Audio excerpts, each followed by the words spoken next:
reer galbeedka waxa la yiraahdaa waa dad xuquuqul bini'aadamka ilaaliya waa dad systemka u hogaansanaada waa dad waxaasa saasa la inoo akhriya marka waxaynu haysanaa qofka reer Yurub ee cadaanka ah inuu cadaalad badan oo xuquuqda ilaaliya oo dhaqankiisu sidan yahay oo quman inuu yahay laakiin dhowr tusaale ku siinaya wadamadooda markay ka soo baxaan maxay sameyn jireen markay mustacmiriinta ahaayeen maxay sameyn jireen meelan qaanuunkoodu qabanayn markay joogaan maxay sameeyaan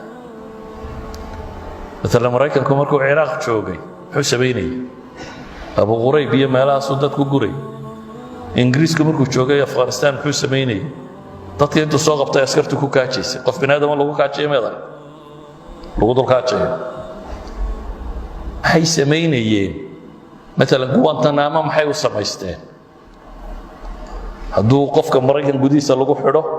qaanuunku iyaga kale ilaalinaya qabanayo marka waa adkaanaysa wixii la doonay in laga yeelo ama lagu sameeyo waa meel qaanuunka ka yara fogunge Guantanamo la geystay marka waxa doontaad sameyn kartaa waayo sharciga iyo qaanuunka waad ka bixisay maradu qaanuunka ka fogaado sidoo doon u sameynaya maxay Belgique maxay Afrika ku sameysay markii ay gumaysanaysay maxaa Hollandiyiintu ku sameeyeen South Africa iyo Indonesia iyo markay wadeen Francisco muxuu Afrikada waqooyi iyo Afrikada galbeed ka sameeyay macnaheedu waxa weeyaan qaanuunku intuu isagu deganaabo ku qabanayay hadduu ka baxo wuxuu doonana wuu dili karaa wuxuu doonana wuu sameyn karaa mar haddaan qaanuunku qabanaynin haddaba waxaan u socdaa shay qofku markuu rumeeyo dhaqankiisa wax ka bedela shay qofku wuxuu sameynaya controla shay qofka waxa saxa iyo waxa qaldan oo labada wadadu raaciyo zaajiru ah qofka bini'aadamku uu yeesho damiir iyo dareen xuma hadiida khayrkana raadacaya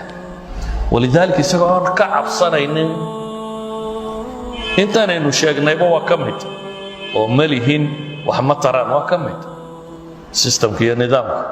salafku aqwaasha inta badan laga soo naqliyay maxay dhahay in allaha yazacu بالسلطان ما لا يزع بالقرآن أو ما يزع إلهي سلطانك وحكو جوجيا لغو عليا وحان قرآن لغو أخريا علنين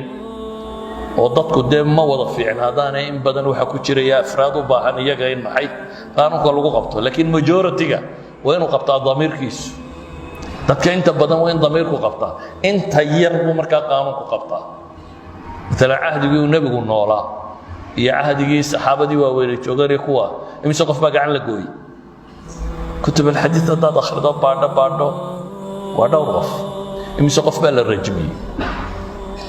عند مرخاتي لو رجمي ما جرت ودور قف يغو قرتي امسى ذنوبته يا عقاباتك القران يا حديثك كو قرن ودن امسى قف امسى لو حكمي ويا ددك ماجورتيسا waxa ilaalinayay wasiic diiniga قانونكو قف قفكي يلا والله وضع كبحة markaas